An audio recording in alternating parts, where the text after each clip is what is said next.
বিপুল পরিমাণ টাকা উদ্ধার করা হয়েছে। উদ্ধার হওয়া টাকা দর্শক এই মুহূর্তে কিন্তু আপনারা দেখতে পাচ্ছেন কিন্তু শামীম ওসমানের বাড়ি থেকে কিন্তু ছাত্র জনতা এবং কিন্তু সেনাবাহিনীর যৌথ অভিযানে তার বাসা থেকে কিন্তু বস্তায় বস্তায় টাকা উদ্ধার করেছে। নারায়ণগঞ্জের চাষারায় শামীম ওসমানের বাড়ি বায়তুল আমানে ভাঙচুর চালাচ্ছে ছাত্র জনতা। শামীম ওসমান নারায়ণগঞ্জের উন্নয়ন করতে না পারলেও আওয়ামী লীগ সরকারের আমলে ফুলে ফেপে টাকার কুমির বনেছেন শামীম ওসমান। নারায়ণগঞ্জের সন্ত্রাসের রাজত্ব কায়েমের পাশাপাশি দুর্নীতির মাধ্যমে সম্পদের পাহাড় গড়েছেন ক্ষমতাচ্যুত আওয়ামী লীগের সাবেক সংসদ সদস্য শামীম ওসমান। আসসালামু আলাইকুম সম্মানিত প্রিয় দর্শক, আজকে কিন্তু খুবই গরম একটা নিউজ নিয়ে হাজির হয়েছি দর্শক আপনাদের জন্য।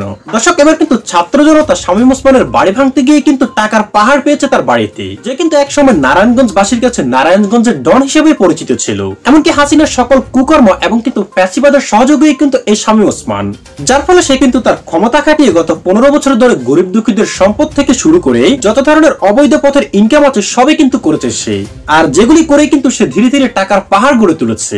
আর এবার সেই টাকার খনি উদ্ঘাটন হলো। তাই দর্শক আপনাকে অনুরোধ করবো আমাদের আজকের এই খুবই গুরুত্বপূর্ণ ভিডিওটি একটু না টেনে একেবারে সম্পূর্ণ দেখবেন, তবে কিন্তু আপনি ভিডিওর বিস্তারিত একেবারে সম্পূর্ণ বুঝতে পারবেন। তাই চলুন দর্শক আপনার মূল্যবান সময়টুকু আর নষ্ট না করে আমরা আগে সেই গুরুত্বপূর্ণ ভিডিওটি আগে দেখে আসি।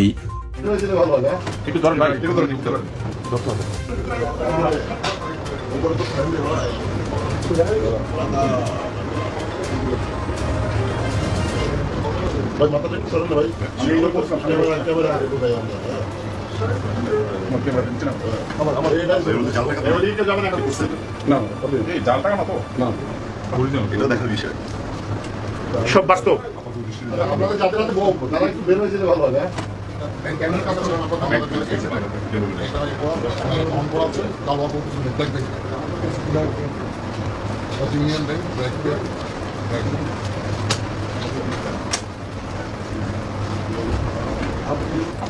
একটু ধরেন ভাই, একটু ধরেন, একটু ধরেন, ধরতে হবে।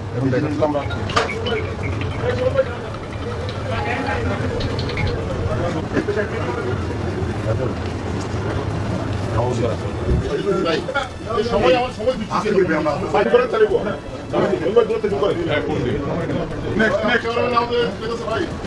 সবাই আল দিবা টাকা থেকে সবাই সাবধান মানে যাই আল্লাহ শুরু এটা মানে দিয়ে না ভাই এই হাতের কাছে নিয়ে না ভাই ভাই আর আমরা তো অর্থ না দেই না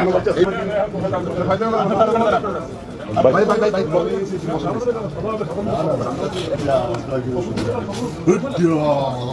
কিছু করে দেখেন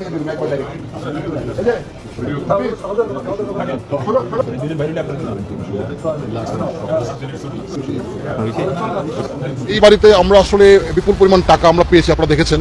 আমরা ধারণা করছি এখানে হয়তো 15-20 কোটি টাকা কম হবে না, হয়তো এটি যখন আমরা পুরোপুরি গণনা করা হবে তখন হয়তো সামারিটা আপনাদের দিতে পারবো। আর এখান থেকে প্রায় 5 কোটি টাকার মতো আমরা এফডিআর পেয়েছি, আর 2 ভাইয়ের নামে করা আছে। এবং আমরা দেখলাম যে অন্যান্য আলামত যেগুলো রয়েছে, যেমন এখান থেকে আমরা ওয়ান্ডারার্স ক্লাবে ব্যবহৃত যে সমস্ত কেসিউ চিপসগুলো রয়েছে, আপনারা দেখছেন যে আমার হাতে এই চিপসগুলো রয়েছে, এখানে লেখা রয়েছে এখানে কিন্তু ওয়ান্ডারার্স ক্লাব। তো আমরা এ থেকে প্রতিমান হচ্ছে বা আমরা বুঝতে পারছি যে এটা আসলে ওয়ান্ডারার্স ক্লাব থেকে কেসিনোর মাধ্যমে যে অবৈধভাবে যে টাকাটা তারা আর্ন করেছে এটা সেই টাকা।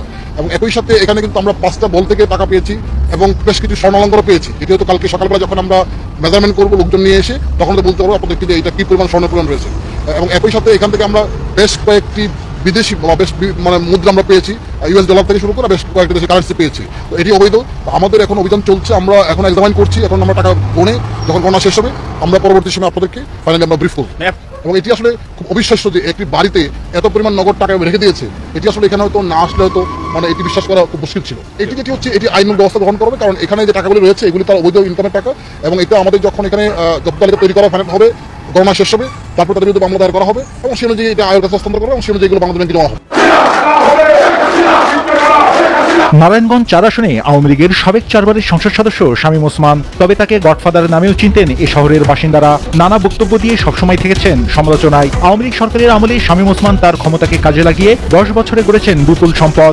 দেশ ছাড়িয়ে বিদেশেও করেছেন বাড়িসহ ব্যবসা প্রতিষ্ঠান। আর তার এই বিপুল সম্পদ গড়ার পেছনে ছিল 7 খলিফা। জানা যায় পারিবারিক সূত্র ধরেই ছাত্র জীবন থেকে রাজনীতিতে জড়িয়ে পড়া শামীম ওসমান 1996 সালে 7ম জাতীয় সংসদ নির্বাচনে অংশ নিয়ে প্রথমবার সংসদ সদস্য হন। এরপর 2001 সালে 4 দলীয় জোট সরকার ক্ষমতায় এলে তিনি ভারত পালিয়ে যান। পরে সেখান থেকে কানাডায় গিয়ে আত্মগোপনে ছিলেন বহু বছর। 2008 সালে আওয়ামী লীগ ক্ষমতায় এলে পরের বছর 2009 সালে তিনি নারায়ণগঞ্জে ফিরে আসেন। তখনও শামীম ওসমানের কাছে বাড়ি ছাড়া আর কোনো সম্পদ ছিল না। শামীম ওসমান দেশে ফেরার পর 2014 সালে 10ম জাতীয় সংসদ সংসদ নির্বাচনে অংশ নিয়ে হলফনামায় উল্লেখ করেন বাড়ি গাড়ি ও জমি ছাড়া সে সময় তিনি প্রায় 4.5 কোটি টাকার মালিক। 2024 সালে দ্বাদশ জাতীয় নির্বাচনের সময় জানান তার টাকার পরিমাণ প্রায় 8 কোটি টাকা। আর তার নামে ফতুল্লার মাসদাইরের গাবতলিতে 10% জমি, নগরীর জামতলায় দোতলা বাড়ি ও উত্তর চাষারার পৈতৃক বাড়ির মালিকানা ও পূর্বাচলে 10 কাঠা জমি সহ সোনারগাঁওয়ের বারদিতে 123% কৃষি জমি রয়েছে। তবে লুকিয়ে যান রাজধানীর গুলশান ও উত্তরার বাড়ি ও বসুন্ধরার ফ্ল্যাট সহ নামে বেনামে থাকা সম্পদের কথা। এছাড়া শামীম ওসমানের অন্তত 11টি পণ্যবাহী কার্গো ও ট্যাঙ্কার জাহাজ রয়েছে। দেশের চেয়ে বিদেশে বেশি সম্পদ গড়েছেন ওসমান পরিবারের এই সদস্য। অনুসন্ধানে জানা গেছে শামীম ওসমানের পরিবারের নামে দুবাইয়ের আজমান, মালয়েশিয়া, কানাডার টরন্টো সিটি, আমেরিকার নিউ ইয়র্কে, তুরস্ক, ইংল্যান্ড ও সুইজারল্যান্ডে বাড়ি ব্যবসা রয়েছে। শামীম ওসমান তার বেশিরভাগ সম্পদ গড়েছেন মেয়ে লাভিবা জোহার নামে। কয়েকটি দেশের নাগরিকত্ব আছে ওসমান পরিবারের সদস্যদের। 80 দশকের বেকার শামীম ওসমান এখন জ্বালানি তেল প্রতিষ্ঠান ZN corporation, ZN shipping license limited, ঠিকাদারি প্রতিষ্ঠান Maisha enterprise, wisdom knitting mills ও খান ব্রাদার্স ইনফোটেক লিমিটেডের মালিক। শুধু শামীম ওসমানই নয়, তার শ্যালক বিসিবির সাবেক পরিচালক তানভীর আহমেদ টিটু দুবাইয়ের আজমানের ডুপ্লেক্স বাড়ি সহ যুক্তরাষ্ট্রে অন্তত 6টি বাড়ি কিনেছেন। ভাতিজা আজমেরিও বাড়ি কিনেছেন দুবাইতে। এসব দেশে শামীম ওসমানের বন্ধু ও সহযোগী তাকে সম্পদ গড়তে সহযোগিতা করে। তাকে কাজে লাগিয়ে অল্প সময়ে দেশে বিদেশে বিপুল সম্পদ গড়েছেন সাবেক এই এমপি। জড়িত ছিলেন চাঁদাবাজি, জমি দখল, পরিবহন ও ফেরিঘাট সেক্টরের নিয়ন্ত্রণ, শিল্প অঞ্চল বিসিক আদমজির ঝুট সেক্টরের চাঁদার ভাগ, ইন্টারনেট ডিশ কারবার, এলজিডি গণপূর্ত অধিদপ্তরের টেন্ডারবাজি সহ তদবির বাণিজ্যে। আর দুর্নীতিতে তাকে সহযোগিতা করেছে 7 খলিফা। তারা হলেন শাহ নিজাম, শাহাদাত হোসেন, সাজনু, মতিউর রহমান মতি, মীর সোহেল, আব্দুল করিম বাবু, খালেদ হায়দার খান কাজল ও এহসানুল হক নিপু। এদের বিরুদ্ধে কথা বললেই চাষারা রাইফেলস ক্লাবে নিয়ে যেয়ে নির্যাতন করতেন তার অনুসারীরা। এমন কোনো খাত নাই যে খাতের মধ্যে তার মাফিয়া চাঁদাবাজি রাজত্ব এখানে কায়েম করেন নাই, এবং এইটা করতে গিয়ে তার বিশাল বড় একটি সন্ত্রাসী গোষ্ঠী সে নিয়ন্ত্রণ করত। সেই সন্ত্রাসী গোষ্ঠী দিয়ে এই পুরো অঞ্চলকে মানুষকে ভয়ভীতি এবং হামলা মামলা নানান ধরনের ঘটনার মধ্যে রেখেছে। শুধু টাকার কুমিরই নয়, তকি, বুলু, মিঠু সহ একাধিক হত্যা গুমের অভিযোগে শামীম ওসমানের বিরুদ্ধে বছর জুড়ে চলমান ছিল আন্দোলন।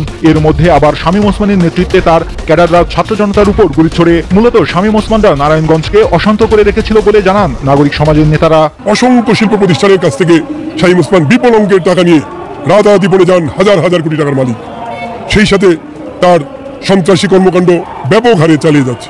আওয়ামী লীগ সরকারের ছত্রছায়ায় অবৈধভাবে বিপুল সম্পদের মালিক বনে যাওয়া শামীম ওসমান হত্যাসহ অর্ধশতাধিক মামলার আসামি। এবার তার বিরুদ্ধে দুদক অনুসন্ধান করে দ্রুত ব্যবস্থা নেবে এমনটাই প্রত্যাশা নারায়ণগঞ্জবাসীর। আমার আরো অনেক আগে বাংলাদেশ জামাতে ইসলামের একজন আমির ছিলেন, এই নারায়ণগঞ্জের গোল্ড ফাদার খ্যাত একজন দুর্দর্শ লোক।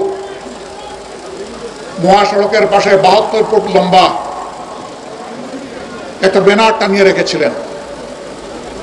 উনি সেই ব্যানারে লিখেছিলেন অমুকের প্রবেশ নারায়ণগঞ্জে নিষিদ্ধ। আরেক ধাপ এগিয়ে তিনি জেলা প্রশাসক এবং জেলার পুলিশ সুপারের উপস্থিতিতে একটা সভায় বলে রেখেছিলেন, ডিসিএসপি সাহেব আমার নামে খুনের একটি অগ্রিম মামলা দায়ের করে রাখেন। আমি অধ্যাপক গোলাম আজমকে খুন করতে চাই। আলহামদুলিল্লাহ, স্বৈরাচারী সরকারের জুলুমের শিকার হয়ে কারাগারে তিনি থাকা অবস্থায় দুনিয়া থেকে বিদায় নিয়েছেন, কিন্তু গডফাদারের সুযোগ হয় নাই সরাসরি তাকে খুন করার। এই অধ্যাপক গোলাম আজম সাহেবকেই তিনি নিষিদ্ধ ঘোষণা করেছিলেন নারায়ণগঞ্জের মাটিতে। যে ভাই নিষিদ্ধ ঘোষণা করেছিলেন, আজকে তিনি কোথায়? তিনি কি নারায়ণগঞ্জে আছেন? অহংকার ভালো জিনিস নয়। গর্ব অহংকার করতে নাই, দাম্ভিকতা দেখাতে নাই, ক্ষমতার জোরে ছড়ি ঘুরাতে নাই, মানুষকে খুন করতে নাই, সন্ত্রাসকে প্রশ্রয় দিতে নাই, সন্ত্রাসীদেরকে লালন করতে নাই। এই কাজগুলো যারা করেন দুনিয়ায় তারা তাদের করুণ পরিণতির একটা অংশ ভোগ করেন, এবং আখিরাতে আদালতে at the day of final judgement আল্লাহ তাআলা তাদেরকে শুলে ছড়াবেন। সে আমার সম্মানিত ভাইরা, বাংলাদেশ আমাদের প্রিয় জনগণের প্রিয় বাংলাদেশ। এই বাংলাদেশে কে কোন ধর্মের, এই প্রশ্ন সম্পূর্ণ অবান্তর। 18 কোটি মানুষের দেশ একটা সাজানো ফুলের বাগান। ফুলের বাগানে এক জাতের গাছ দিয়ে ফুলের বাগান সাজানো হয় না। বাগানের মধ্যে বিভিন্ন জাতের গাছ থাকে। কোনো কোনো গাছে ফুল ফুটে, ওই ফুলটা দেখতেও সুন্দর, ঘ্রাণও তার চমৎকার। আবার কোনো কোনো বাগানে ফুল ফুটে কিন্তু ঘ্রাণটা অত চমৎকার না। আবার কোনো কোনো গাছের তার বৈশিষ্ট্য হলো ফুলও ফুটে না, ফুলটা একটু ফুটে না, ফুলের কোনো ঘ্রাণও নাই, কিন্তু তার পাতাটা চমৎকার, এর নাম পাতাবাহার। এই 3 জাতের গাছ নিয়েই তো ফুলের বাগান। সুতরাং বাংলাদেশে একটা ফুলের বাগান। আল্লাহ তাআলা যাদেরকে এখানে পয়দা করেছেন, মিলেমিশে তারা হবে এই বাগানের অধিবাসী। অতএব বাংলাদেশে যারা জন্মগ্রহণ করেছেন, তিনি যে ধর্মেরই হন না কেন, তিনি এই দেশের একজন গর্বিত নাগরিক। সম্মানিত দর্শক শ্রোতা, ভিডিওটি দেখে আপনার কি মনে হয়? আওয়ামী লীগের এই সন্ত্রাসীদেরকে কি বিদেশ থেকে ফিরিয়ে আনা বিচার করা উচিত? দর্শক, আপনি একমত হলে অবশ্যই কমেন্ট বক্সে জানিয়ে যাবেন এবং পরবর্তীতে এরকম আরো নিত্য নতুন নিউজ পেতে এখনই আমাদের চ্যানেলটি সাবস্ক্রাইব করুন।